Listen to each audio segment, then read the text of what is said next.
شامی صاحب، ایک طرف سر ہم بات کر رہے ہیں ترامیم کی، اور اس میں پلان اے جو ہے بظاہر نظر آیا حکومت کا، پلان بی کیا ہو سکتا ہے، وکلا کو آن بورڈ لینا کتنا ضروری ہے، اور یہ دوسری طرف سر مخصوص نشستوں کا معاملہ جس میں وضاحت دے چکی ہے سپریم کورٹ، لیکن اسپیکر صاحب خط لکھ رہے ہیں۔ سپریم کورٹ کے 8 ججوں نے یہ اپنے ایک وہ جو الیکشن کمیشن کا استفسار تھا اس کے جواب میں یہ قرار دیا ہے کہ جو لوگ پی ٹی آئی کے ساتھ وابستہ تھے اس کو ڈکلیئر کر چکے ہیں، وہ پی ٹی آئی ہی کے ہیں اور نوٹیفائی کرنا چاہیے ان کو۔ بالکل سپریم کورٹ کا موقف یہ تھا کہ سمبل نہ ملنے سے کچھ پارٹی ختم نہیں ہوتی، وہ رجسٹرڈ ہے، وہ پارٹی رجسٹرڈ رہتی ہے، صرف اس کا یہ استحقاق ہے اس کے ارکان کا کہ وہ ایک سمبل پہ الیکشن لڑے، یہ مجروح ہوتا ہے۔ تو پی ٹی آئی جو ہے ایک قانونی جماعت تھی، اگر سمبل نہیں ملا تو کوئی ایسی بات نہیں۔ جن لوگوں نے بغیر سمبل کے الیکشن لڑا ہے اور وہ پی ٹی آئی کے ساتھ جوڑنے کا اعلان کر رہے ہیں تو وہ پی ٹی آئی تصور ہوں گے۔ صحیح۔ اب حکومت نے ایک قانون پاس کر دیا تھا کہ جس میں سپریم کورٹ کے اس فیصلے کے آگے رکاوٹ کھڑی کی گئی تھی۔ ان کا خیال تھا کہ یہ جو لوگ کسی دوسری پارٹی میں شامل ہو چکے ہیں سنی اتحاد کونسل میں، اس کے تصور ہوں گے، اور وہ وقت گزر چکا ہے 3 دن کا، اس لیے اب وہ پارٹی بدل نہیں سکتے۔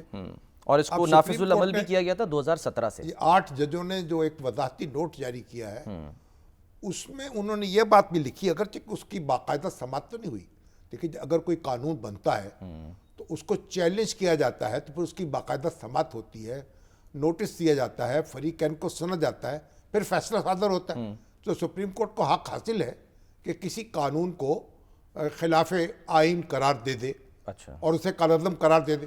یہاں یہ ہوا کہ جو قانون بنا ہے اس کے بارے میں کوئی درخواست جو ہے زیر سماعت نہیں آئی، فریقین کو نوٹس نہیں دیے گئے، ان کے دلائل نہیں سنے گئے، لیکن سپریم کورٹ نے اپنے نوٹ میں 8 ججوں نے یہ بات کہہ دی کہ کوئی بعد میں آنے والا قانون وہ ہمارے فیصلے پہ اثر انداز نہیں ہو سکتا۔ اب قانون میں یہ دلچسپ بات ہے کہ وہ 2017 سے یعنی نافذ کیا گیا ہے، یعنی مؤثر بے ماضی ہے۔ صحیح۔ اب مؤثر بے ماضی اس پر بھی سوال اٹھایا جا سکتا ہے، لیکن ہمارے ہاں تو کئی قوانین بنے ہیں جو مؤثر بے ماضی ہوتے ہیں۔ خود جو پرویز مشرف صاحب کے دور میں جو نیب لا آیا تھا وہ بھی مؤثر بے ماضی تھا، 1988 سے وہ نافذ ہو رہا تھا، تو اور اس کی بنیاد پر ماضی میں مقدمات قائم کیے گئے۔ لیکن بہرحال یہ سارے نکات جو ہیں وہ بحث طلب ہیں اور فیصلہ طلب ہیں، لیکن سپریم کورٹ نے الیکشن کمیشن پر واضح کر دیا ہے کہ وہ فوری طور پر جو لوگ پی ٹی آئی کے ہیں ان کو ڈکلیئر کرے، اور اس کے بعد اس کی بنیاد پر پھر نشستوں کا بھی فیصلہ ہو جائے۔ آج بھی سر اجلاس ہوا، کل بھی ہوا تھا، مسلسل اجلاس ہو رہے، بے نتیجہ ختم ہو رہے ہیں الیکشن اسپیکر ہمارے جو قومی اسمبلی کے ہیں جی ایاز صادق صاحب، انہوں نے بھی چٹھی لکھ دی ہے۔ Speaker Punjab assembly Punjab assembly کے ملک محمد احمد خان ہیں، انہوں نے بھی چٹھی لکھ دی ہے۔ ہاں۔ انہوں نے کہا ہے کہ جناب یہ یعنی جو ایکٹ کی روشنی میں سیٹوں کا تعین کیا جائے۔ اب سنی کس کی جائے گی سر؟ سوال یہ ہے۔ قمر دلشاد صاحب بھی ہمارے ساتھ ہیں، انہوں نے جوائن کر لیا۔ قمر صاحب السلام علیکم۔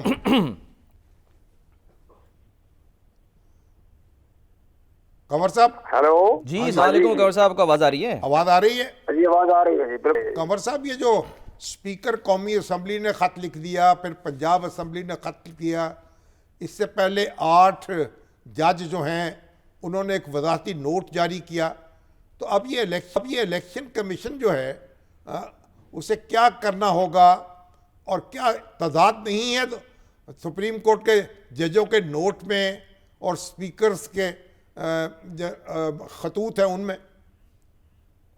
دیکھو اسپیکر کو بھی اسمبلی نے اور پنجاب اسمبلی کے اسپیکر کے جو خط لکھے ہیں، یہ خط جو ہے یہ ایک قسم کی گائیڈ لائن دی انہوں نے یہ کہا ہے کہ جناب قانون یہ کہتا ہے سپریم کورٹ آف پاکستان کا فیصلہ سامنے رکھیں، لیکن ہماری سب سے بڑی بات انہوں نے یہ زور دیا ہے کہ جناب پارلیمنٹ نے ترمیمی الیکشن ایکٹ میں یہ باقاعدہ بل پاس ہو چکا ہے، دستخط ہو چکے ہیں، قانون بن گیا ہے کہ الیکشن کمیشن پاکستان کے فیصلوں کے خلاف کوئی عدالت جو ہے وہ کوئی مداخلت نہیں کر سکتی. تو یہ انہوں نے اسی کے حوالے سے دیا ہے. ساتھ انہوں نے جو الیکشن ایکٹ ہے 104 اس کا بھی حوالہ تو نہیں دیا، لیکن اس کی روح کے مطابق ہے کہ یہ الیکشن کمیشن کا جو فیصلہ ہے وہ حتمی ہے اور قانونی ہے، اور اس کے بعد اب تک پارلیمانی ایکٹ بن چکا ہے. تو یہ سارے معاملے ایک قسم رسمی خط تو نہیں ہم کہہ سکتے، لیکن یہ گائیڈ لائن دی ہے. اب الیکشن کمیشن پاکستان پر بڑی بھاری ذمہ داری عائد ہو گئی کہ وہ سب سے پہلے تو خط کو دیکھے گا کہ پارلیمنٹ یہ کہتی ہے. اس کے بعد انہوں نے سپریم کورٹ آف پاکستان کا جو اب 8 جج نہیں رہے بلکہ 13 ججوں کا فیصلہ ہے، جس میں انہوں نے یہ کہا ہے کہ جی ان کو باقاعدہ نشستیں دی جائے. اب الیکشن کمیشن پاکستان نے سب کو سامنے رکھ کر اپنا ایک اہم فیصلہ کرنا ہے، اور کل ان کا اجلاس ہو رہا ہے. پہلے 2 اجلاس تو بغیر حتمی نتیجے ختم ہو گئے، لیکن ایک اور بڑی بات ہے جو سپریم کورٹ آف پاکستان کے جو خط کا جو حوالہ دیا جا رہا ہے وجاہت کے بارے میں، تو الیکشن کمیشن سے ہماری بات ہوئی ہے. وہ کہتے ہیں جی ابھی تو انٹرا پارٹی الیکشن کے بارے میں فیصلہ ہی نہیں ہوا. جب تک انٹرا پارٹی فیصلے کے بارے میں فیصلہ نہیں ہو جاتا تو سپریم کورٹ ہمارے معاملات میں مداخلت کیوں کر رئی ہے. تیسرا انہوں نے یہ کہا ہے کہ جب ہمارے سپریم کورٹ 208 اور 209 کے تحت یہ پارٹی کا ڈھانچہ ہی نہیں ہے تو ہم کس کو اتھارٹی مانیں. اس کا سوالوں کا جواب انہوں نے نہیں دیا اپنے وجاہتی بیان میں بھی. مگر وزارتی نوٹ جو ہے اس میں یہ تو کہا گیا ہے نا کہ کوئی بعد میں کی جانے والی قانون سازی جو ہے وہ ہمارے فیصلے پہ اثر انداز نہیں ہو سکتا. پاسٹ اینڈ کلوز ٹرانزیکشن انہوں نے بالواسطہ جو الیکشن ایکٹ میں ترمیمات ہیں ان کو مسترد کر دیا ہے. جی ہاں بالکل، شاہ صاحب بالکل درست فرما رہے ہیں کہ انہوں نے تو اپنا ایک فیصلہ دے دیا ہے. اب اس سب سے بڑی اہم بات ہے اب election commission, supreme court of Pakistan اور پارلیمنٹ یہ سب آمنے سامنے کھڑے ہو گئے ہیں.